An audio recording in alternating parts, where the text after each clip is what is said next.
हमसे बोला ये बात कि चला वाहन महाचोत बोले बेटी को क्या संस्कार दिया है।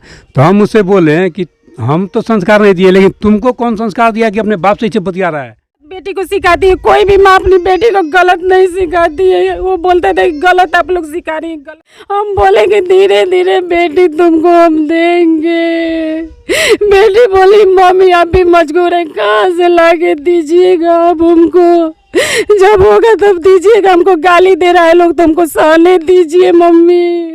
हम नहीं था, हम गरीब आदमी थे, हमारे पास देने के लिए कुछ नहीं था। हम सिकरी औटी दिए हुए थे, बाकी हर चीज़ दिए हुए थे, लेकिन बाइक अभी नहीं दिए थे। और उसके बाद उसके पलंग फर्नीचर का सामान हम नहीं दिए थे, मेरे पास नहीं था। उसकी सास जलाई है। कैसे जला दी है? अब कैसे जलाई, गाली गलौज करते करते मेरी बेटी के देह पर माटी तेल उजीली। हम लोग का 10 बजे तक पता लग गया था कि मेरी बेटी को जला के हॉस्पिटल में भर्ती किया है। और हम लोग का बोल रहा है कि आपका बेटी जल गई है, जितना हो पैसा उतना लेके आप लोग आइए। तो हम लोग सोचे कि पहले अपना बेटी का देखे कि पैसा की व्यवस्था करे। सुबह में चला के उसके बाद वो फ़ोन किया, तब वो लोग फ़ोन भी नहीं किया, फ़ोन दूसरा आदमी किया। 11 बजे करीब में घटना ये 7-8 साढ़े 8 के। नमस्कार दोस्तों, मेरा नाम कृष्णा, आप देख रहे हैं कृष्णा ऑलराउंडर न्यूज। अभी हमें मोतिहारी के ज्ञान बाबू चौक के पास, जहां पे दहेज को लेकर ससुराल वालों ने जिंदा जला दिया है। दहेज में बाइक और फर्नीचर नहीं देने को लेकर ससुराल वालों ने जिंदा जला दिया है। कितना अन्याय है। आइए हम बात करते हैं उनके पापा से, कैसे क्या हुआ है, कैसे क्या हुआ। सुबह में चला के उसके बाद वो फ़ोन किया, तब वो लोग फ़ोन भी नहीं किया, फ़ोन दूसरा आदमी किया। 11 बजे करीब में घटना ये 7-8 साढ़े 8 के। और दूसरा कोई फ़ोन किया कि आपके घर में ऐसा हुआ है। तो तुरंत हम यहाँ पे भर अपने भतीजा को बोले, मोतिहारी में हम बाहर थे, बोले कि जाके देखो तो वहाँ पे क्या हुआ है। और हम लोग 1 बजे पहुँचे वहाँ हॉस्पिटल में, तो जाके देखे वो कि उसको जली हुई है पूरा। और वो बोल रहा था लोग कि गैस से जला है, गैस से जला था। तो जब गैस से जला था तो जो कपड़ा लाया था लोग, इतना कपड़ा था वो पूरा मिट्टी तेल से भिजा हुआ था। और देखिए इन्हीं की लड़की है, इनकी बेटी के ये बेटी है। देखिए कितना छोटा कितना छोटा बेटा है। आखिर इनको कौन देखेगा, इनको कौन देखेगा। अब कितना बजे आपको पता लगा कि जब बेटी को मार दिया लोग? हम लोग का 10 बजे तक पता लग गया था कि मेरी बेटी को जला के हॉस्पिटल में भर्ती किया है। और हम लोग का बोल रहा है कि आपका बेटी जल गई है, जितना हो पैसा उतना लेके आप लोग आइए। तो हम लोग सोचे कि पहले अपना बेटी का देखे कि पैसा की व्यवस्था करे। जब आए तो देखे मेरी बेटी की एकदम हालत बहुत ही खराब था, बहुत ही खराब था बेटी की हालत मेरा। कब कौन मारा है? उसकी सास जलाई है। कैसे जला दी है? अब कैसे जलाई, गाली गलौज करते करते मेरी बेटी के देह पर माटी तेल उजीली। अच्छा, माटी के तेल उजील? हाँ, मिट्टी के तेल उजील के जलाई है। क्या मांग था उन लोगों का? उन लोगों का कहा कि तू अपने घर से अपने माँ पापा से बोल, दहेज के कारण कि पैसा देने के लिए, बाइक देने के लिए कुछ नहीं दिया है तुम्हारी माँ बाप, बोलू मांगो तुम मुझसे पैसा। अच्छा, जब जल गई आपकी बेटी, जब जल गई तो हॉस्पिटल में कौन लाया था? उसका ससुर लाया था, उसकी गांव के 2-3 लेडीज मिल के लाई थी। हम लोग का नहीं बताया था लोग, जब हम लोग आए तब पता चला कि यहाँ उसके गांव के लोग लेके आया है उसको। जब एडमिट हो गई आपकी बेटी तो वो लोग था वहाँ पे? हाँ, वो लोग था वहाँ पे। कैसे क्या हुआ जब एडमिट करके गया? एडमिट करके वहाँ पे 2 दिन रुका था लोग, सब कोई नहीं था, मात्र उसका ससुर था एक। तो वो 2 दिन 3 दिन 4 दिन वहाँ पे रुका है, उसके बाद वो भी भाग गया। देखिए कितना अन्याय किया है लड़का वाला, कितना अन्याय किया है। मात्र एक गाड़ी और फर्नीचर नहीं देने पे जिंदा जला दिया, कितना अन्याय है। क्या नाम है बाबू? रिया। आपकी दीदी से बात हुआ था आपको? हाँ, उस दिन बात हुआ था हमसे। तो कितना बजे की घटना है? 10 बजे का। उस टाइम हम लोग से बात करके फ़ोन काट दी, फिर उसके थोड़े बाद फ़ोन आया। अच्छा, जब उन लोगों का मांग था तो आप लोग वहाँ गए थे जब झगड़ा वगड़ा हुआ था? तो हाँ, एक बार हम गए थे तो हमको गाली इतना दिया सबकी, वहाँ से हम चले आए। सब गांव के लेडीज भी हमको मिल के गाली देने लगी कि बेटी क्या है सिखाने बढ़ाने के लिए, हम बेटी को समझाने के लिए वो भी गए थे कि बेटी तुम अच्छा से रहो ना, बोलने तो बोल रही है तो।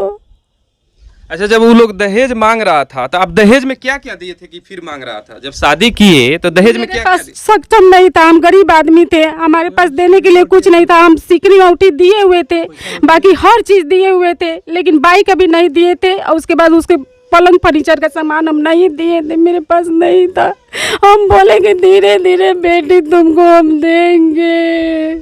बेटी बोली मम्मी आप भी मजबूर है, कहाँ से ला के दीजिएगा आप हमको, जब होगा तब दीजिएगा, हमको गाली दे रहा है लोग, तो हमको सहने दीजिए मम्मी। तो लड़का क्या करता है, कहाँ रहता है? फर्नीचर का काम करता है, बाहर शिमला में रहता है वो, शिमला में रहता है, फर्नीचर का काम करता है वो। तो लड़का से आपको बात होता था? नहीं, बात हमसे नहीं बात होता था वो। किसी से बात नहीं, मेरी बेटी तक से बात नहीं करता था। इतना घमंडी है कि वो हमसे भी साला पांचों मारा चौथ घर में झगड़ा करता था, गाली दे रहा था। घर में अपने झगड़ा करता था वो। और हमसे भी एक बार गाली दे के बोल रहा है कि साला पांचों मारा चौथ, बोल बेटी को क्या सिखा दिया, क्या संस्कार दिया है। तो वही हम बोल रहे हैं कि हम लोग बताते तो बोलता था खाली गलत बेटी को सिखाती है, कोई भी माँ अपनी बेटी को गलत नहीं सिखाती है। वो बोलते थे गलत आप लोग सिखा रही हैं, गलत। वो हमसे बोला ही बात कि साला भांचोद माचोद बोल बेटी को क्या संस्कार दिया है। तो हम उससे बोले हैं कि हम तो संस्कार नहीं दिए, लेकिन तुमको कौन संस्कार दिया कि अपने बाप से इसे बतिया रहा है। और उसके बाद से वो सब फ़ोन करना बंद कर दिया वो। जब बेटी डेथ कर गई हॉस्पिटल में, तो परिवार वाला लोग, उन लोग का आया था, उसका हस्बैंड कोई नहीं, था? कोई नहीं है। वो तो एक तुम फोन पे बात करने के लिए तरसते रह गई, मर गई, लेकिन एक तुम बात नहीं किया वो। ना हमारी बेटी उसके कर लिया, किसी के पास फोन नहीं लग रहा था, किसी के पास। उसकी बेटी से भी नहीं मिलने दिया। बेटी अभी तक वहीं पे पड़ा हुआ है, अभी तक मैं नहीं भेजा सब। मैं एक झलक देखने के लिए। हॉस्पिटल में जब डेथ कर गई तो देखने तक नहीं कोई नहीं आया। हम लोग यहाँ से लेके गए वहाँ उसके गांव में। उसका संस्कार कौन किया? उसको हम लोग जाके किए वहाँ पे उसके गांव में। उसके गांव में एक आदमी और हमारा रहता है, भैया का दामाद। तो हम लोग यहाँ से लेके गए, तो देखे, बोला कि नहीं है, कोई नहीं आ रहा है। तो 2 आदमी था मात्र वहाँ पे। तो वहाँ पे हम लोग फिर यहाँ से 10-5 मोटरसाइकिल लेके 10-15 आदमी वहाँ पे गए। वहाँ पे जाके मुखिया को बुलाए, मुखिया आया, उसके सामने सब मतलब था संस्कार अच्छा से उनको हमको वहाँ से करके हम लोग आए। देखिए दोस्तों, कितना गलत बात है कि दहेज के नहीं देने पे एक बाइक, छोटा सा बाइक, 10-50 हज़ार की बाइक और फर्नीचर नहीं देने के लेके और मार दिया है। कितना गलत बात है, जिंदा जला दिया है। सरकार से आप क्या मांग करेंगे? सरकार से मांग करेंगे, वो बच्चा है, उसका एक बेटा एक बेटी है, उसके लिए थोड़ा सा न्याय मिले। और उसके पास हम कैसे छोड़ दें? बेटी हमारी बेटी को जब मार दी तो बच्चा को मारने में उसको कोई दिक्कत थोड़े होगा। अच्छा, एक बेटी को वहीं रखी है, अभी तक नहीं भेजी है, अभी तक नहीं भेजा लोग वहाँ से।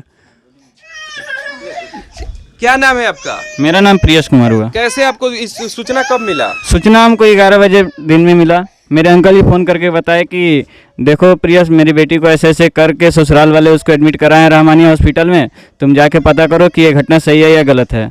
तो मैं मौके पे पहुंचा तुरंत यहाँ से, मतलब मैं उस टाइम सोया था, उठा और तुरंत हॉस्पिटल के लिए भागा बाइक से। वहाँ गया तो देखा कि कोई नहीं है, ना उसके परिजन, उसके ससुराल वाले कोई नहीं दिखाई दिए हमको। 2 घंटे तक हम ऐसे ही बेचैन रहे। नहीं था लड़की, कोई नहीं था, हस्बैंड नहीं था वहाँ पे। हस्बैंड तो था ही नहीं। इलाज आप लोग करा रहे थे? इलाज उनके ससुर थे, ससुर वहाँ पे थे, ससुर जी ही एडमिट कराए थे, वही लेकर आए थे इलाज कराने के लिए। 2 दिन तक इलाज कराया रहमानिया में, उसके बाद वो रवाना हो गए, भाग गए। देखिए कितना घटिया काम हुआ है, ये कितना मन दरिंदा वाला काम है कि जो जिंदा जला दिया है। ऐसी घटना नहीं होना चाहिए। और सरकार से हम उम्मीद करते हैं कि इसको जांच करके जल्द से जल्द दोषियों की कार्रवाई किया जाए और 2 मासूम बच्चा है उसको कुछ ना कुछ मुआवजा सरकार दे दे। आप देखते रहिए कृष्णा ऑलराउंडर न्यूज़। जय हिंद, जय भारत।